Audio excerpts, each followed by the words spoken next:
Bismillahirrahmanirrahim. Assalamualaikum warahmatullahi wabarakatuh. Alhamdulillahirabbil alamin. Pada pertemuan kali ini kita akan melanjutkan pembahasan pembelajaran mengenai sejarah kebudayaan Islam. Kalau pada pertemuan minggu lalu kita sudah membahas mengenai alasan kenapa Nabi hijrah ke Taif. Jadi salah satu yang melatar belakangi Nabi Muhammad SAW hijrah ke Taif yaitu ditinggalkannya atau meninggalnya kedua orang yang sangat dicintai oleh Nabi Muhammad SAW, yaitu pamannya Abu Talib dan istrinya Siti Khadijah. Nah, ketika kedua orang ini meninggal, maka siksaan, tekanan yang dilakukan oleh kafir Quraisy itu semakin menjadi-jadi, sehingga Nabi Muhammad SAW memutuskan dengan Zaid yaitu untuk pergi ke Taif. Nah, kenapa Nabi Muhammad SAW memilih untuk hijrah ke Taif? Yaitu salah satunya Taif adalah kota yang dekat dengan Mekah. Kemudian di Taif ada Bani Thaqif, merupakan salah satu merupakan salah satu suku yang kuat, sehingga ketika nanti Bani Thaqif itu masuk Islam, maka akan menjadi salah satu kekuatan yang mendukung Nabi untuk dakwah menyebarkan Islam. Nah, pada kesempatan kali ini kita akan melanjutkan pembahasan mengenai perjanjian Aqabah. Nah, Aqabah, nama Aqabah itu adalah nama sebuah bukit ya di kota Mekah.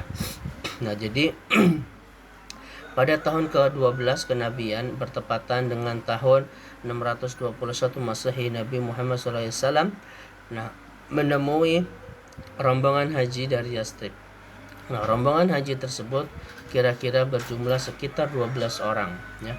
Nabi Muhammad SAW menyampaikan dakwahnya kepada rombongan tersebut, dan alhamdulillah disambut dengan baik sehingga mereka menyatakan keislamannya di hadapan Nabi Muhammad SAW. Nah, mereka melakukan baiat kepada Nabi di salah satu bukit di kota Mekah. Nah, yaitu yang dinamakan dengan Bukit Aqabah. Maka baiat ini disebut dengan baiat Aqabah pertama. Nah, baiat Aqabah atau perjanjian Aqabah itu terjadi dua kali. Yang pertama yaitu Aqabah pertama dan juga Aqabah kedua. Nah, perjanjian Aqabah pertama isinya yang pertama yaitu menyatakan setia kepada Nabi Muhammad SAW, kemudian rela berkorban harta dan jiwa, kemudian bersedia ikut menyebarkan ajaran Islam yang dianutnya, menyatakan tidak akan menyekutukan Allah, kemudian menyatakan tidak akan membunuh, menyatakan tidak akan melakukan kecurangan dan kedustaan. Nah, baiat pertama ini disebut dengan baiat wanita karena tidak meliputi perang, dan perang juga tidak terjadi. Nah, kecuali setelah pembinaan pikiran dan akidah pada tiap orang. Nah, strategi pengembangan yang Nabi Muhammad SAW lakukan di Yastrib atau kota Madinah, Nabi Muhammad mengirim Mus'ab bin Umair. Nah, bergabung dengan rombongan yang pulang ke Yastrib. Nah, apa tugas Mus'ab bin Umair? Yaitu untuk membantu penduduk Yastrib yang telah menyatakan keislamannya dalam menyebarkan ajaran Islam di kota-kota tersebut. Nah, Mus'ab bin Umair ini membacakan Al-Quran, menjelaskan tentang Islam kepada mereka. Selanjutnya Mus'ab menjadi guru mengaji di kota Madinah dan imam dalam sholat. Nah, karena golongan Aus dan Khazraj itu membenci kalau salah satu dari mereka menjadi imam, maka Nabi Muhammad mengirim Mus'ab bin Umair untuk menjadi imam di sana.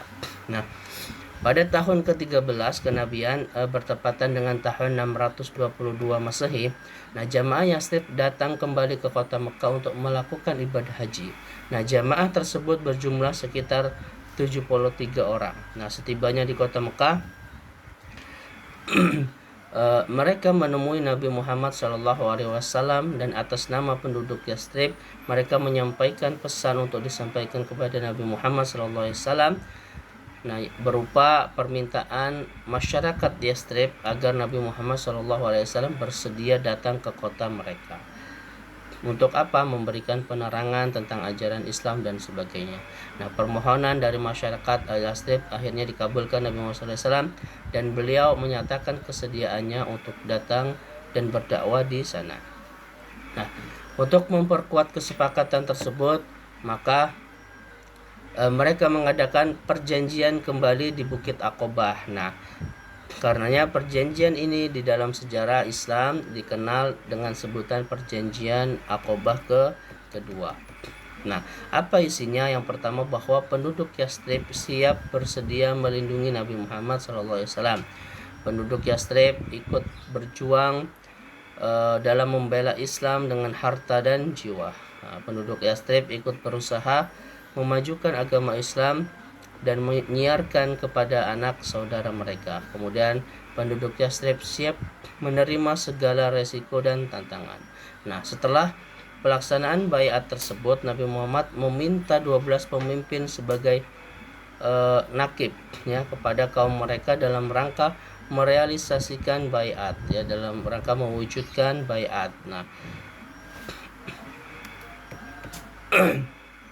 Nah, komposisi 12 tersebut itu terdiri dari 9 orang dari kabilah Khazraj dan 3 dari kabilah Aus, ya kan, ada Asad bin Zurah dan lain sebagainya.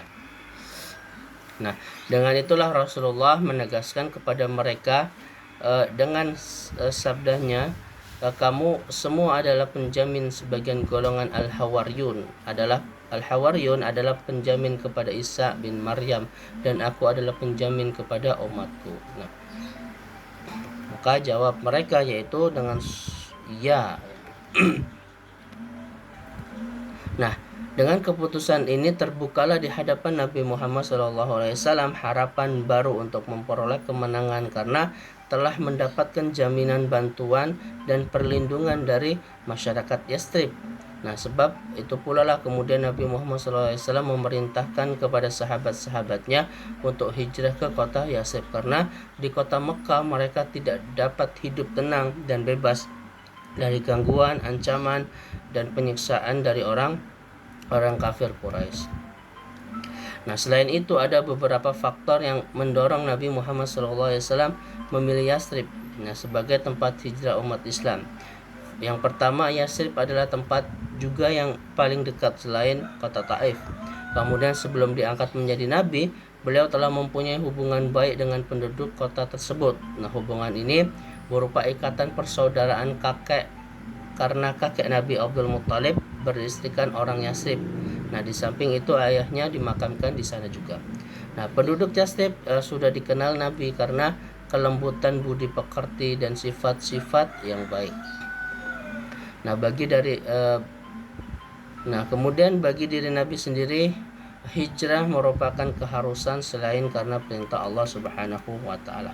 Dengan demikian, langkah-langkah strategis yang sangat menguntungkan bagi dakwah Islam telah direncanakan. Nah, beliau telah memiliki kesiapan yang sangat matang selain karena telah mendapatkan dukungan dari penduduk Yastrib, juga karena secara fisik dan mental beliau telah siap meninggalkan kota kelahirannya. Nah, untuk meneruskan perjuangan dalam menegakkan kalimat tauhid ini. Nah, mungkin cukup sekian pembahasan pada kesempatan kali ini. Kita akan melanjutkan pembahasan di pertemuan selanjutnya. Jika ada hal yang belum paham, silakan ditanyakan di Google Classroom, ya. Nah, Ustaz akhiri, Assalamualaikum warahmatullahi wabarakatuh.